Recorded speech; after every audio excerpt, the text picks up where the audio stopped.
Si vous êtes en contact avec des vies, après ça ne vous arrive plus que les énergies deviennent négatives.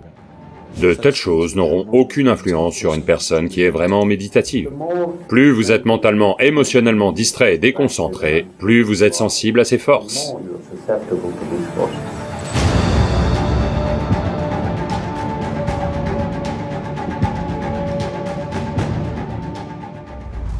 Il y a des gens qui manipulent les énergies pour faire du mal aux autres. Certains peuvent même provoquer la mort de cette façon. Dans certaines parties de l'Inde, c'est très répandu. Un Veda sur les 4 Védas, le Atharvana Veda, est dédié à cela, à la façon de manipuler l'énergie pour votre bien-être et au détriment de quelqu'un. Ces énergies ou ce genre de pratiques n'ont pas forcément à être dirigées vers vous. En ce moment, si quelqu'un me fait quelque chose de négatif, si moi je n'y suis pas réceptif, vous êtes assis ici, ça peut tomber sur vous. C'est tout à fait possible. C'est comme des gens se tirent dessus dans la rue. Vous ne faites que marcher dans la rue, mais c'est vous qui pourriez vous faire tuer. Donc, certaines pratiques, si vous introduisez certaines pratiques, ou prononcez certaines choses dans votre vie de tous les jours, on peut facilement surmonter ces choses.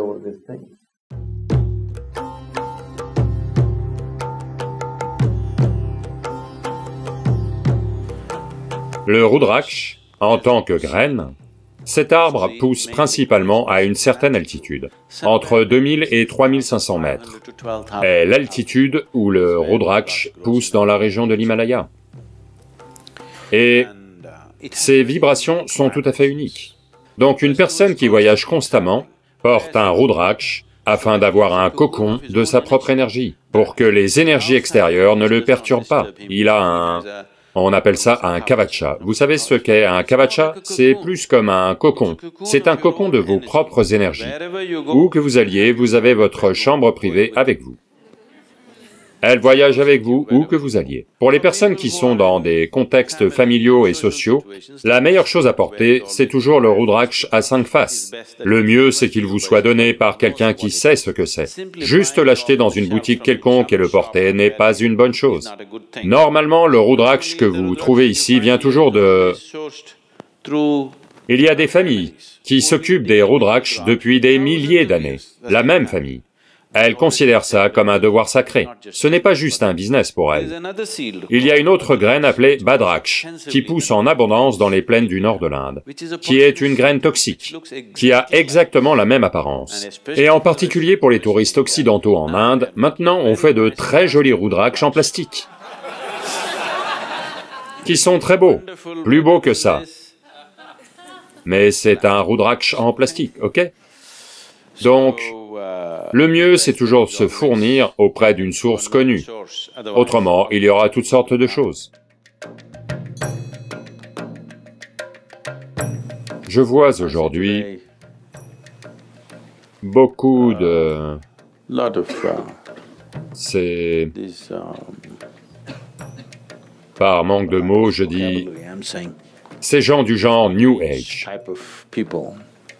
Ils portent tous des bagues en métal au pouce. Voyez, si vous portez une bague en métal au pouce, vous allez inévitablement vous attirer certaines forces négatives. Ça ne veut pas dire que vous serez nécessairement possédé, mais vous allez trébucher et tomber pour rien.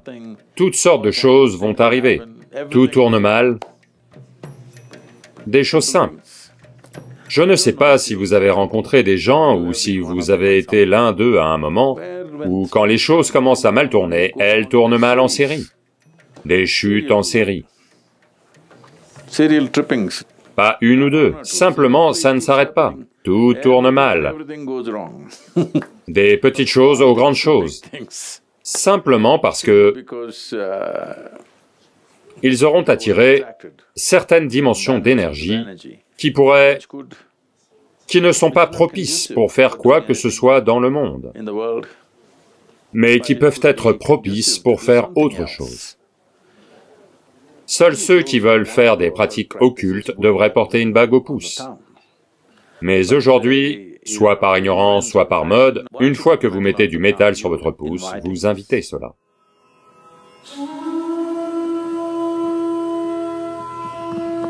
Il y a des centaines de personnes qui pensent qu'elles sont possédées et tout ça, et on leur dit juste « venez vous asseoir dans la sphère du Dhyanalinga ». Parce que Dhyanalinga a des dimensions occultes qui annulent simplement tout ça. Ils en ressortent complètement libérés, parce que les dimensions occultes sont prises en charge dans l'environnement de Dhyanalinga. Un jour de Purnami ou d'Amavasya, quand vous êtes plus réceptif, juste un jour, asseyez-vous là et repartez. Si vous êtes en contact avec des vies, sous la forme d'un yantra ou de toute autre façon, le yantra est entre vos mains ou il est dans votre cœur, c'est à vous de voir. Une fois que vous êtes enveloppé dans l'énergie qu'on appelle Devi ou Bhairavi, après ça, ça ne vous arrive plus que les énergies deviennent négatives. Donc, si vous vous assurez simplement de manger le bon genre de nourriture, de bien maintenir votre système, le risque de vous retrouver détraqué à cause d'une énergie ou autre devrait complètement disparaître de votre vie. Cela, Devi va s'en charger.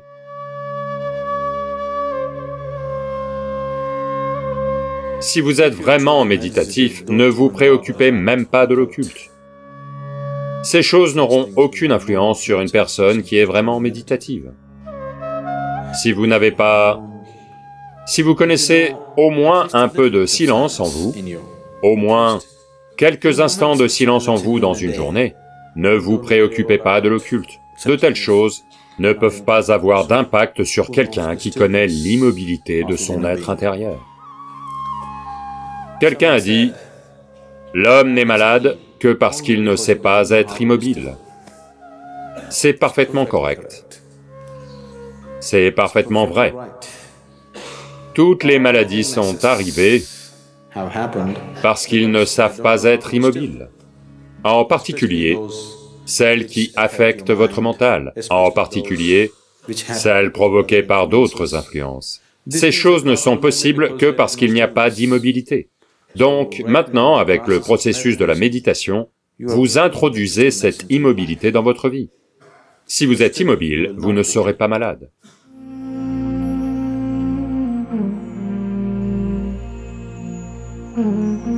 Par-dessus tout, vous maintenir. Plus vous êtes mentalement, émotionnellement distrait et déconcentré, plus vous êtes sensible à ces forces. Si vous êtes à un certain niveau de concentration et de détermination, vous verrez, ces choses peuvent juste... Elles seront peut-être comme une petite bosse sur la route. Elles ne seront pas un accident. Mais si vous êtes à un certain niveau d'instabilité au niveau émotionnel et mental, elles pourraient vous conduire à un accident.